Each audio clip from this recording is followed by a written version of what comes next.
Hello, everybody. We've gathered here today to be with each other, to comfort one another, and to say goodbye to Leonard Joseph Reniewick, or, as most of us knew him, Len.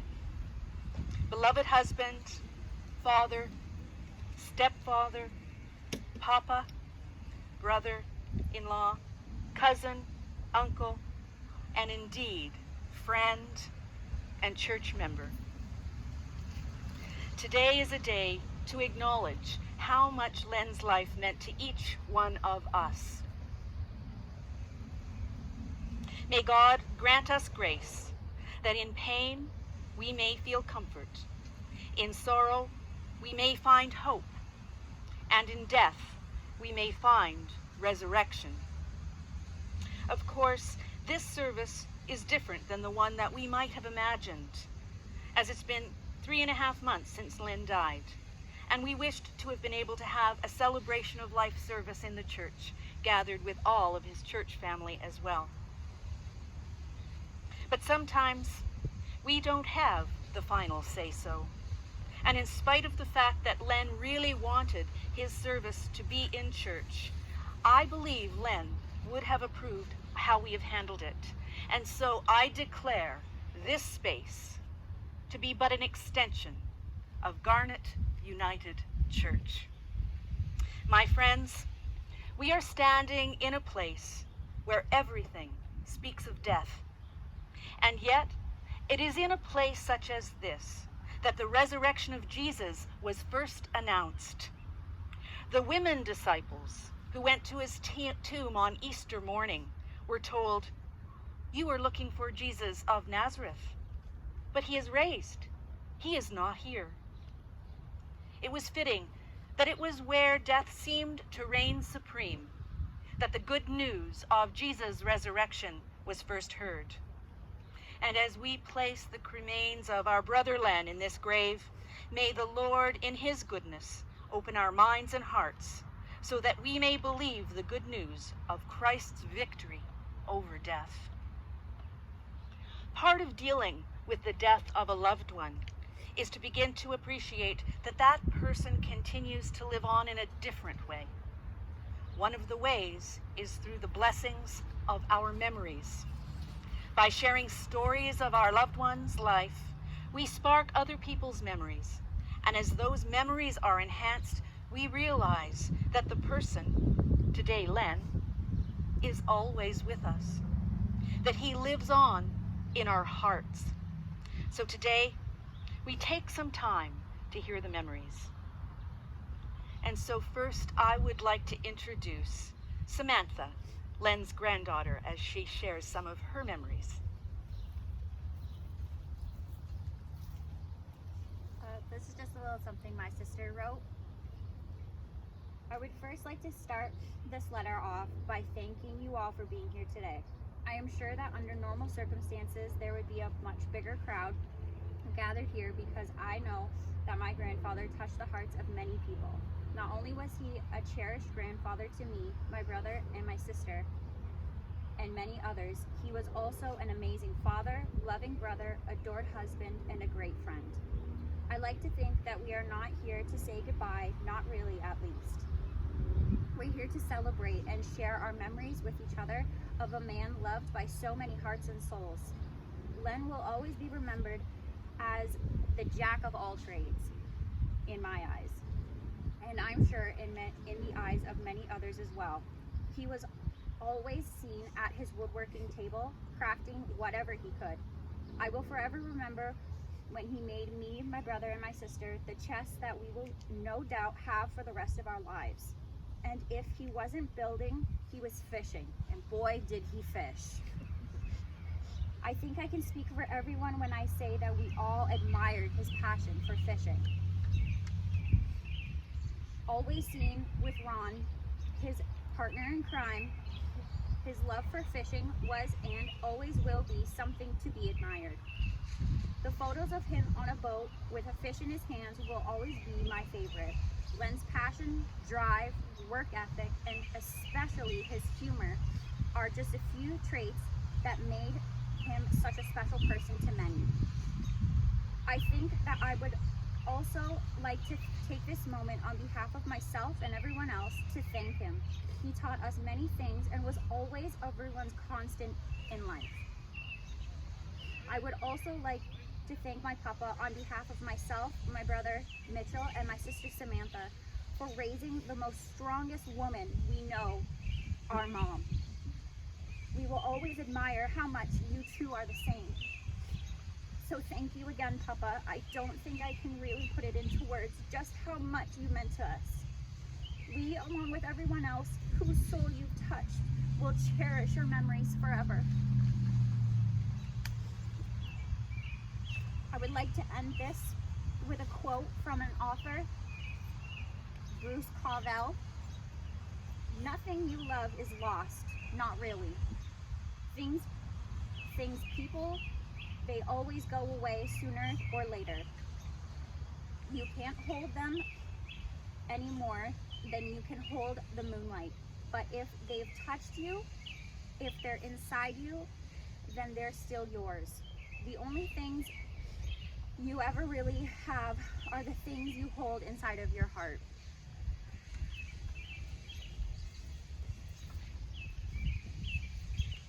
That was beautiful. Thank you so much. And now I would like to invite another granddaughter, Nadine, to come forward with a poem.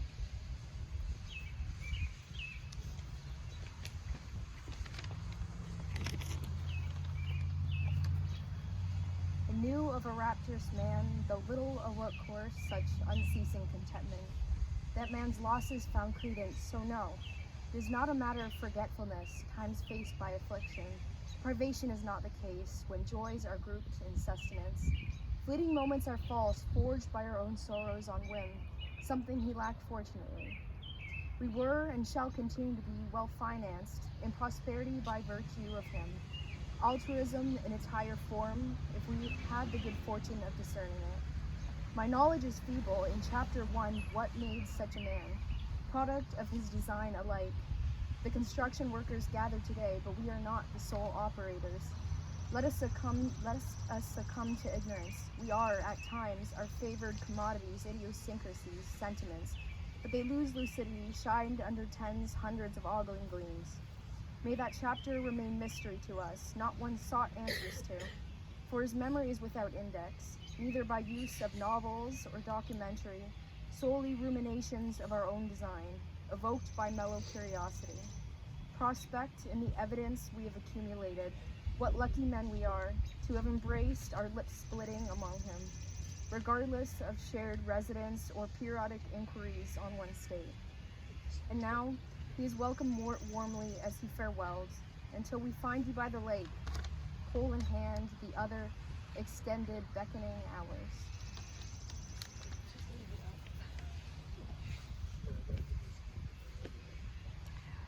Is there anyone else who would like to come and share, knowing that we will continue to share memories as we have time of fellowship together back at Len and Margaret's home after this service? Please. For those who don't know me, I'm Ron, Len's cousin. I don't know if I'm going to get through this. All right, Ron. I've known Len from cradle to urn, and there's nobody better. Fishing club members can attest to his ability to tackle a problem and stick with it. Len and I went on several trips together, did a couple fly-in trips and up to Lake Nipigon, where he just loved. In fact, we were planning on another trip back up there this year, but didn't take place. Len was very dedicated to his family, to his job, and to his friends. If you ever started a business and wanted a silent partner, Len's the guy for you. You get in a car and he wouldn't say two words until you got to the other end. I can remember traveling for 16 hours to get to Lake Nipigon. When we started, he says, I can't wait to do this. When we got there, he said, "Are we here yet?" But that's Len. And as the guys in the club can tell you, when he and I were in the boat together, we were more like a ship of fools. A lot of laughs, a lot of scurrying around the boat for whatever. But I went out for the first time the other day, and I really missed him. I don't know what else to say, but he's greatly missed, and he was a great guy. Sorry.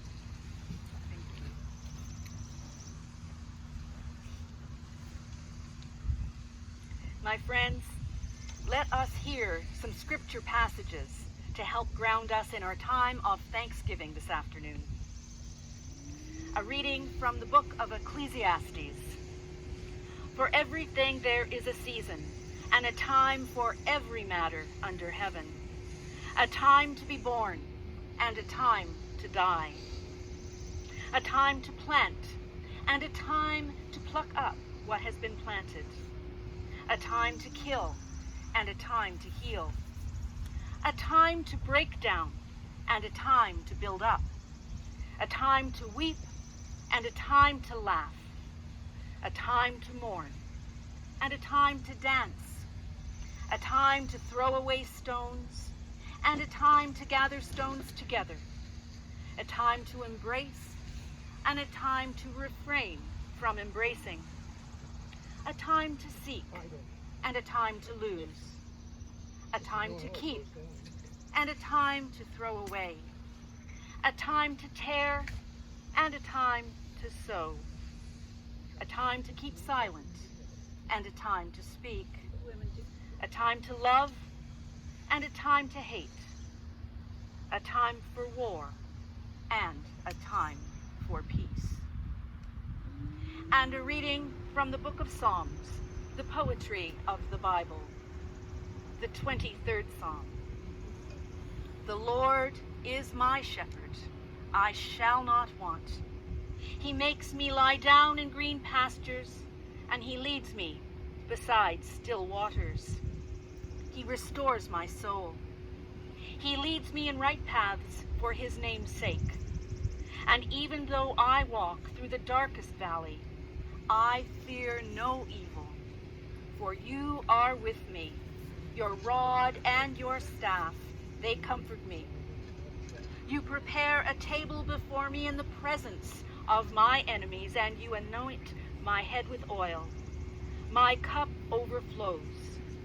Surely goodness and mercy shall follow me all the days of my life, and I shall dwell in the house of the Lord forever. Amen. And this is when I get out the 45-page sermon. No, I'm just kidding. Len would be not happy if I had a 45-page sermon. As we know, he was a man of few words.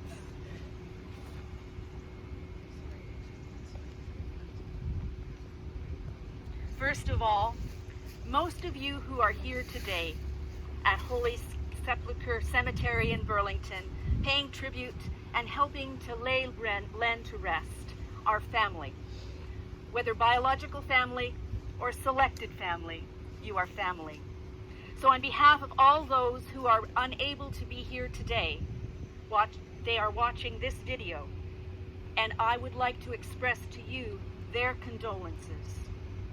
I know there are many who, if this pandemic were not happening, would have loved to have gathered and celebrated in church Len's life. And perhaps we will do that one day. Only time and God will tell. The sting of this loss is felt by many. And may I say, on a personal note, many folk think that as a minister I'm supposed to be tough and not let things get to me. But I have a confession to make. Len was special to me too. And so, don't be surprised if you see me wiping a tear. And so, to all of Len's family, may you know that you're not alone in your sadness. Everyone here is holding you in the tenderness of their hearts as you journey through this time. There is a time for everything.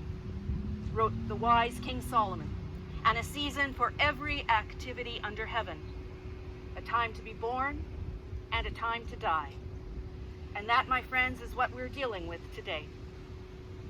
A life and a death in time. There was a time for Len to be born, and we're glad of that. And yet, as T.S. Eliot wrote, in our beginning is our end. It was true of Len, and it is also true of all of us. So this kind of day is inevitable, as those seasons come and go, and every activity under heaven is lived out in the time of our lives. So today's activity under heaven is to acknowledge, with a mixture of sadness over the loss and joy for the good memories, that this particular season in Len's life has come to an end. Now, facing this end can be difficult, and during these times of social isolation because of the COVID-19, it has been particularly difficult. So how do we handle it? Well, first, we face it and acknowledge it and allow ourselves to feel it. This is countercultural these days because death and dying and loss has been thoroughly sanitized and hidden away. Society tells us to get over it quickly. The one who seems to do that is deemed to be bearing up well. But that is not only counterproductive, it's not very realistic. We must allow ourselves and others to weep and to mourn and to experience our loss. And only then can we begin to handle the endings and, given time, embrace the wisdom of Ecclesiastes. For everything there is a season. Now, nothing marks the passage of time as the passing of the season. We have seasons in our lives too, and how speedily do those seasons go by. In the springtime of our lives, we sense the beginning and of a life awakening. We emerge from our shells full of life and energy, brimming with hopes and dreams, and life stretches out endlessly before us. Anything seems possible. Len experienced the season of his life of spring through his love for camping up north, especially with his father, where he appreciated the newness of life and all that stretched out before him. And then spring quickly gives way to summer. Our plans have been trimmed down to more realistic expectations and proportions. And still things are progressing nicely. Life is full. Life is joyous. There aren't enough hours in the day to do the things we want. And Len experienced the summer of his life to the fullest measure possible. In spite of being a man of few words, he shared the fullness of life mostly with his family. He had a fondness for the young children, and they seemed drawn to him. He loved family gatherings, and he loved to cook for them. He was always, or almost always, behind the camera, taking pictures of family gatherings so that there aren't a lot of individual pictures of Len.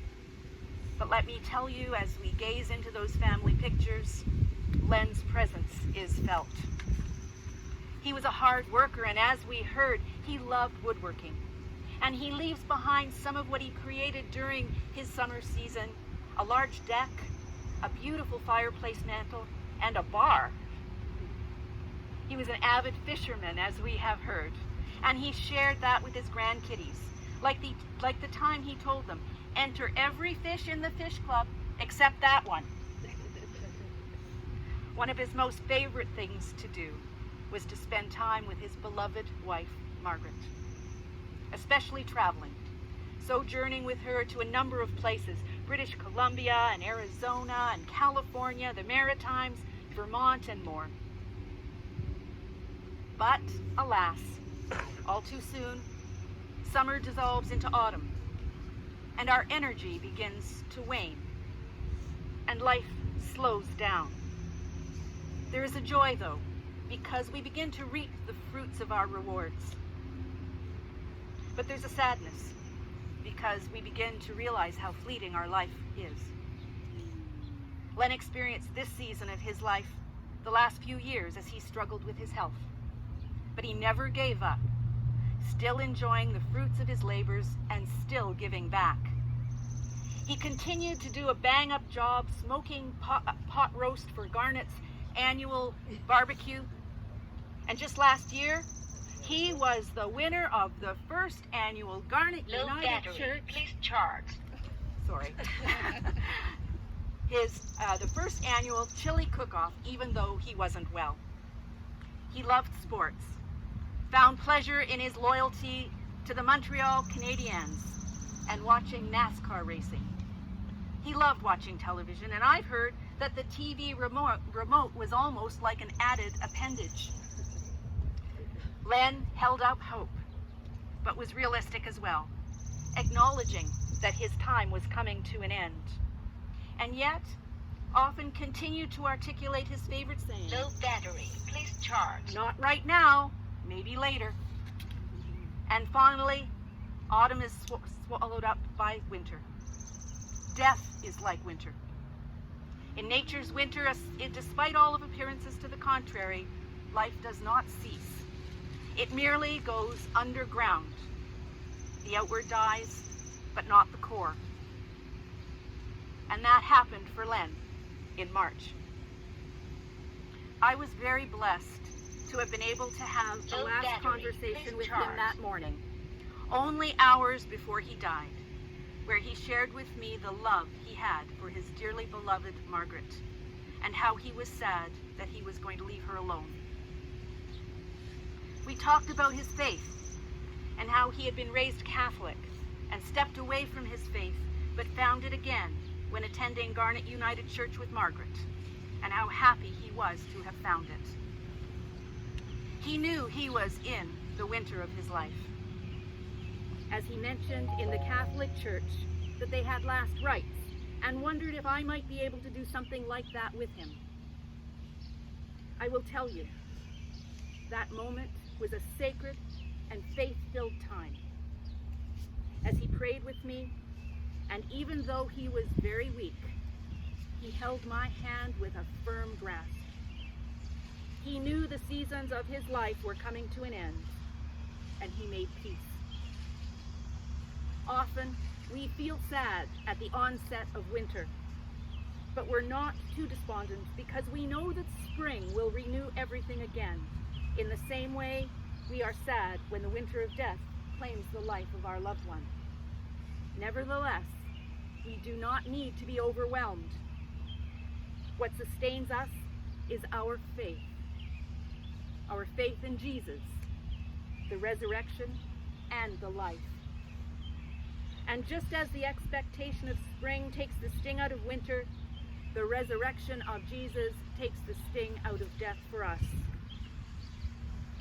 As we move through our season of grief, slowly but surely, the cold sadness and gray moods make way for the blooming of memories and the understanding that Len lives on in a new way. For the next season will make way when in God's time, it is again time to laugh, time to heal, time to dance, time to brace, time to love. And by doing so, our best will be ready when that season comes. We will miss Len, but we can take solace in the understanding that he lived out the seasons of his life fully, and he continues to live in our hearts forever. May it be so. Amen.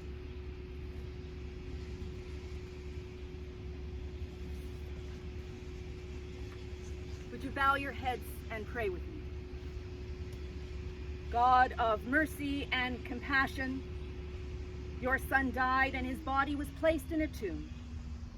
But in your almighty power, you raised him to life again. Bless this grave in which we place the body of Len Reniewick, and through the victory of Jesus over death, make it a place of hope. O God, who gave us birth, you are ever more ready to hear than we are to pray. You know our needs before we ask. Give us now the grace that as we sink before the mystery of death, we may see the light of eternity. Help us to live as those who are prepared to die. And when our days here are accomplished, enable us to die as those who go forth to live, so that in living or dying our life may be in you. We ask this in the name of our friend and our brother, Jesus Christ. With love and reverence, we commit the cremains of Len Renwick to the earth. And now we offer and commend Len to the everlasting one, where he will join with the saints that have gone before, including his parents Anthony and Helen, and his brothers Anthony and Alan. Len, we say to you, in the midst of our sorrow and loss, that we are grateful that you lived your life amongst us. We are grateful for your quiet gentleness and for your firm resolve to live your life and to die on your own terms. We take joy and relief in knowing that your suffering has ended. We ask now for forgiveness for any of the ways that we may have hurt you in this life, and we forgive you for any of the ways that you may have hurt us. We release you now into the everlasting arms of our God. May your passage be swift. May you know wholeness and peace now and through all eternity. And may you be in the boat, fishing with all of the disciples. We join these and all of our prayers that we hold in the tenderness of hearts with the prayer that Jesus taught us. Our Father, who art in heaven, hallowed be thy name. Thy kingdom come, thy will be done on earth as it is in heaven. Give us this day our daily bread, and forgive us our trespasses as we forgive those who trespass against us. And lead us not into temptation, but deliver us from evil. For thine is the kingdom, the power, and the glory, forever and ever. Amen.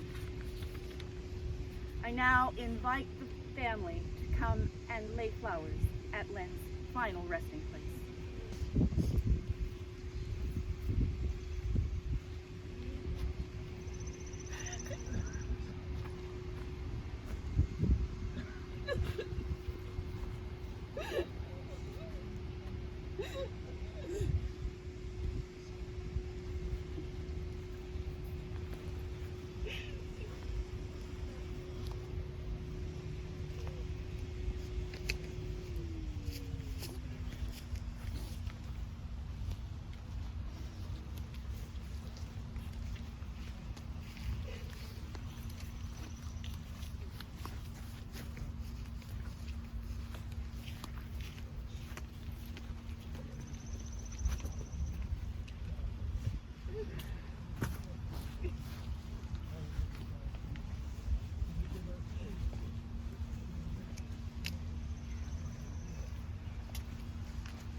Ron.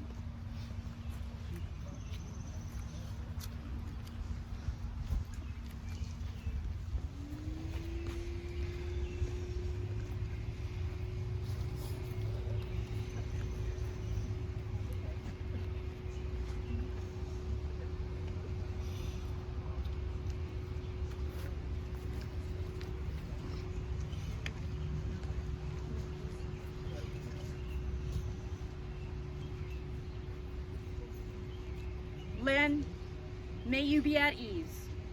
May you be free from suffering. May you be healed. May you know the joy and lightness of being. May you dwell in comfort and compassion. And may you be a source of comfort and compassion to all who you meet. Go, my friends. Go in peace. Amen. As you know, you are invited back to Margaret and Len's home for a time of refreshment and continued memories. God bless. I'll be in touch.